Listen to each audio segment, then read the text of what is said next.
Welcome to Jessy's kitchen.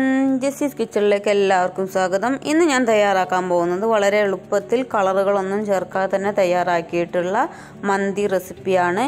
അപ്പോൾ വളരെ easy ആയിട്ട് തയ്യാറാക്കാൻ പറ്റുന്ന മന്തി റെസിപ്പിയാണ്. അപ്പോൾ നമുക്ക് നേരെ വീഡിയോയിലേക്ക് എടുക്കാം. വീഡിയോയിലേക്ക് എടുക്കുന്നതിന് മുമ്പായിട്ട് ഈ ചാനൽ ആദ്യമായിട്ടാണ് കാണുന്നതെങ്കിൽ ഒന്ന് സബ്സ്ക്രൈബ് ചെയ്യുക.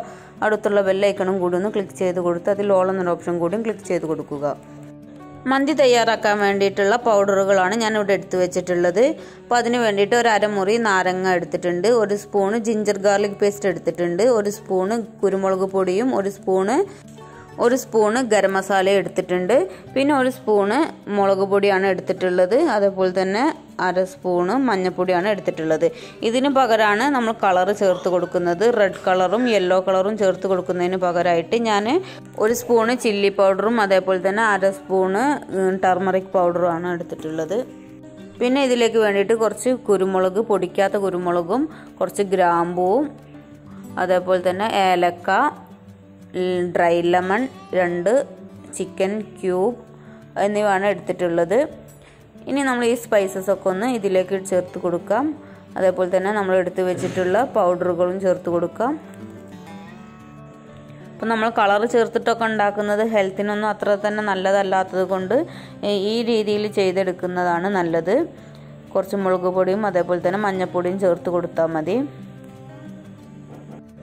ഇപ്പോൾ 2 ചിക്കൻ സ്റ്റോക്കും ഇതിലേക്ക് പൊട്ടിച്ചിട്ട് കൊടുത്തിട്ടുണ്ട്.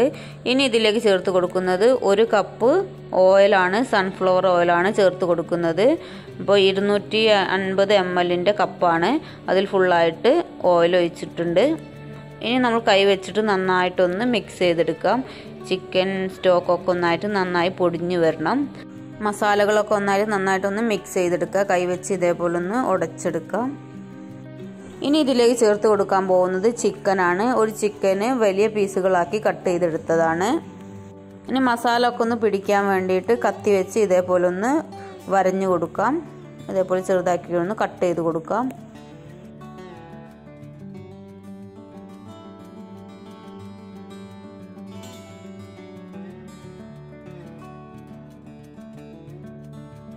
ഇനി ചിക്കൻ ഓരോ പീസായിട്ട് നമുക്ക് ഇതിലേക്ക് വെച്ച് കൊടുക്കാം. എന്നിട്ട് കൈ വെച്ച് നന്നായിട്ട് ചിക്കനിലേക്ക് മസാല ഒക്കെ എത്തുന്ന രീതിയിൽ നന്നായിട്ടൊന്ന് മിക്സ് ചെയ്തെടുക്കാം. കൈ വെച്ച് നന്നായിട്ടൊന്ന് കുഴച്ചെടുക്കണം. ഇനി ഇത് കുഴച്ചെടുത്ത് 1 മണിക്കൂറെങ്കിലും നമുക്കിത് റെസ്റ്റ് ചെയ്യാൻ വേണ്ടിയിട്ട് വെക്കണം.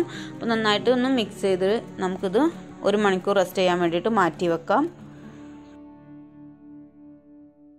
അപ്പോൾ ചിക്കനൊക്കെ നന്നായിട്ട് മസാല ഒക്കെ പിടിച്ച് വന്നിട്ടുണ്ട്. ഇനി നമുക്കിതൊന്ന് കുക്ക് ചെയ്തെടുക്കണം. അപ്പോൾ ഇനി സ്റ്റൗവിലേക്ക് വെച്ചിട്ട് 15 മിനിറ്റാണ് നമ്മൾ ചിക്കൻ കുക്ക് ചെയ്തെടുക്കുന്നത്.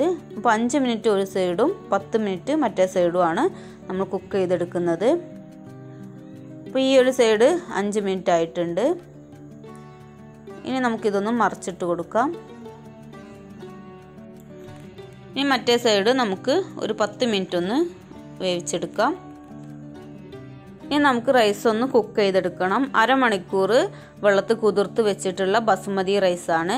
അപ്പോൾ നീളം കൂടിയ മന്തിക്കൊക്കെ ഉപയോഗിക്കുന്ന റൈസാണ്. അപ്പോൾ നമ്മൾ അരമണിക്കൂർ ഇത് കുതിർക്കാൻ വേണ്ടിയിട്ട് വെച്ചിട്ടുണ്ട്. ഇനി നമുക്കിതൊന്ന് ഊറ്റിയെടുക്കാം. അപ്പോൾ നമ്മൾ കഴുകിയതിന് ശേഷം വേണം കേട്ടോ കുതിർക്കാൻ വേണ്ടിയിട്ട് വെക്കാൻ. അപ്പോൾ കഴുകി വൃത്തിയാക്കി കുതിർത്തതിന് ശേഷം നമുക്കത് ഊറ്റിയെടുക്കാം. അപ്പോൾ ഞാനിവിടെ റൈസ് വേവിച്ചെടുക്കാൻ വേണ്ടിയിട്ട് വെള്ളം വെച്ചിട്ടുണ്ട്. ഇനി ഇതിലേക്ക് 1 സ്പൂണ് ഉപ്പിട്ട് കൊടുക്കുന്നുണ്ട്. അപ്പോൾ ഉപ്പ് കുറച്ച് മുന്തി നിൽക്കണം. നമ്മളത് ഊറ്റിയെടുക്കുകയാണ് ചെയ്യുന്നത്. അപ്പോൾ നമുക്ക് കറക്റ്റായിട്ട് മന്തിയിൽ ഉപ്പ് കിട്ടാൻ വേണ്ടിയിട്ട് കുറച്ച് അധികം തന്നെ ഉപ്പിട്ട് കൊടുക്കണം.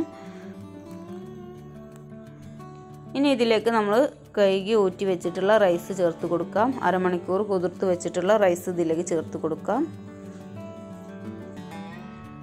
ഈ അരി ഒന്ന് 90% കുക്കാവുന്നവരെ ഒന്ന് കുക്ക് ചെയ്തെടുക്കണം. 90% കുക്കായിട്ടുണ്ടെങ്കിൽ നമുക്കിത് കോരിയെടുക്കാം. അപ്പോൾ നമ്മുടെ റൈസൊക്കെ കുക്കായി വന്നിട്ടുണ്ട്. ഇനി നമുക്കിത് ഒന്ന് കോരിയെടുക്കാം. വെള്ളം മൊത്തമായിട്ട് പോകുന്ന രീതിയിൽ ഒരു ഓട്ടക്കോരിയോ അങ്ങനെ എന്തെങ്കിലുമൊക്കെ എടുത്തിട്ട് ഊറ്റിയെടുക്കാം. അപ്പോൾ വെള്ളം അധികമായിട്ടുണ്ടെങ്കിൽ നമ്മൾ റൈസ് പെട്ടെന്ന് തന്നെ പൊട്ടിപ്പോകും. അപ്പോൾ വെള്ളം പരമാവധി ഒഴിവാക്കാൻ കഴിയുമെങ്കിൽ ഒഴിവാക്കാം. ഓട്ടക്കോരി ഉപയോഗിച്ചിട്ട് ഊറ്റി അത് ഇതേപോലെ ഒന്ന് എടുക്കാം.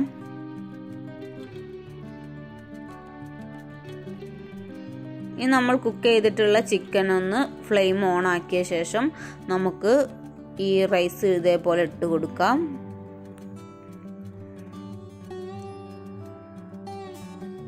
അപ്പം ഞാൻ ഇവിടെ ഫുള്ള് റൈസും ഇതേപോലെ ഇട്ട് കൊടുത്തിട്ടുണ്ട്. എന്നിട്ടൊന്ന് പ്രസ് ചെയ്ത് ഒന്ന് അമർത്തി വെച്ചിട്ടുണ്ട്. ഇനി ഇതിലേക്ക് പച്ചമുളക് ഇതേപോലെ ഒന്ന് ചീരി കൊടുക്കാം. അപ്പം ഇങ്ങനെ പച്ചമുളക് ചീരി വെക്കുമ്പോൾ നമ്മുടെ റൈസിനൊക്കെ നല്ലൊരു ഫ്ലേവറാണ്. അപ്പോൾ ഇതിൻ്റെ മുകളിൽ ചാർക്കോൾ ഉണ്ടെങ്കിൽ ഒരു പാത്രത്തിലേക്ക് ചാർക്കോൾ കത്തിച്ചിട്ട് അതിൽ കുറച്ച് ഓയിൽ ഒഴിച്ച് ഇതിലേക്ക് വെച്ച് കൊടുക്കുകയാണെങ്കിൽ നല്ല സ്മോക്കി ഫ്ലേവറായിട്ട് കിട്ടും. അപ്പം ഞാനിപ്പോൾ ഇവിടെ എൻ്റെ കയ്യിൽ ചാർക്കോൾ ഇല്ലാത്തത് കൊണ്ട് ചാർക്കോൾ വെച്ച് കൊടുക്കുന്നില്ല. പക്ഷേ ചാർക്കോൾ വെച്ചിട്ട് ഉണ്ടാക്കുന്നതാകുമ്പോൾ കറക്റ്റ് നമ്മുടെ കടയിൽ നിന്നൊക്കെ വാങ്ങുന്ന അതേ ഒരു മന്തിയുടെ ടേസ്റ്റ് കിട്ടും. ഇനി ഇങ്ങനെ വെച്ച് നമ്മൾ ലോ ഫ്ലെയിമിലിട്ടിട്ട് ഒരു 3/4 മണിക്കൂറെങ്കിലും കുക്ക് ചെയ്തെടുക്കണം. അപ്പം 3/4 മണിക്കൂർ ലോ ഫ്ലെയിമിലിട്ടിട്ട് വേണം നമ്മൾ ഈ മന്തി ഒന്ന് കുക്ക് ചെയ്തെടുക്കാൻ. നമ്മൾ ബിരിയാണിയൊക്കെ ദം ചെയ്യുന്ന പോലെ തന്നെ ലോ ഫ്ലെയിമിൽ 3/4 മണിക്കൂർ ഒന്ന് കുക്ക് ചെയ്തെടുക്കാം. അപ്പം 3/4 മണിക്കൂർ കഴിഞ്ഞ് ഒരു 10 മിനിറ്റിന് ശേഷം ഞാനൊന്ന് ഇത് തുറന്ന് നോക്കുകയാണ്. അപ്പം നമ്മുടെ റൈസൊക്കെ നന്നായിട്ട് ഡ്രൈ ആയി വന്നിട്ടുണ്ട്. അപ്പോൾ ഇനി റൈസൊക്കെ ഒന്ന് നമുക്ക് വേറൊരു പാത്രത്തിലേക്ക് മാറ്റാം. ചോറിൻ്റെ മുകളിൽ ഞാൻ മഞ്ഞൾ കലക്കി ഒഴിച്ച് കൊടുത്തിട്ടില്ല. അല്ലാതെ തന്നെ നമ്മുടെ റൈസ് നല്ല മഞ്ഞായിട്ട് അടിഭാഗത്തു നിന്ന് കിട്ടും. അതുകൊണ്ട് ഞാൻ സെപ്പറേറ്റ് ആയിട്ട് മുകളിൽ മഞ്ഞൾ കലക്കി ഒഴിച്ച് കൊടുത്തിട്ടില്ല. അപ്പോൾ നമ്മുടെ ചിക്കനൊക്കെ നന്നായിട്ട് വെന്ത് വന്നിട്ടുണ്ട്. അപ്പം ചിക്കനൊക്കെ വേറൊരു പാത്രത്തിലേക്ക് മാറ്റുന്നുണ്ട്.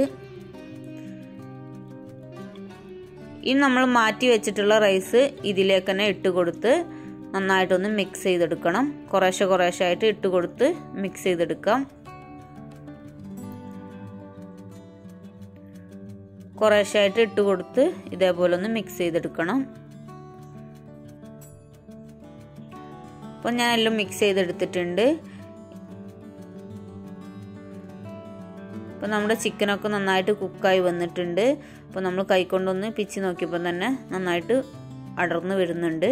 അപ്പോൾ വളരെ പെട്ടെന്ന് തന്നെ തയ്യാറാക്കാൻ പറ്റുന്ന നല്ല ടേസ്റ്റി ആയിട്ടുള്ള ഒരു മന്തിയാണ്. ഒട്ടും ഫുഡ് കളറൊന്നും ചേർക്കാതെ തന്നെ നല്ല ടേസ്റ്റി ആയിട്ടുള്ള മന്തി നമുക്ക് എളുപ്പത്തിൽ തന്നെ തയ്യാറാക്കിയെടുക്കാം.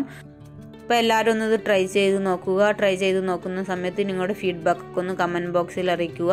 അപ്പോൾ ഈ വീഡിയോനെ കുറിച്ചിട്ടുള്ള അഭിപ്രായം ഒന്ന് കമൻറ്റ് ബോക്സിൽ അറിയിക്കുക. ഈ വീഡിയോ ഇഷ്ടപ്പെട്ടാൽ ലൈക്ക് ചെയ്യാനും കമൻറ്റ് ചെയ്യാനും ഇതുവരെ സബ്സ്ക്രൈബ് ചെയ്യാത്തവരാണെങ്കിൽ സബ്സ്ക്രൈബ് ചെയ്യാനും മറക്കരുത്. ഇനിയും പുതിയ റെസിപ്പീസും വീഡിയോസുമായി വീണ്ടും കാണാം. Thanks for watching.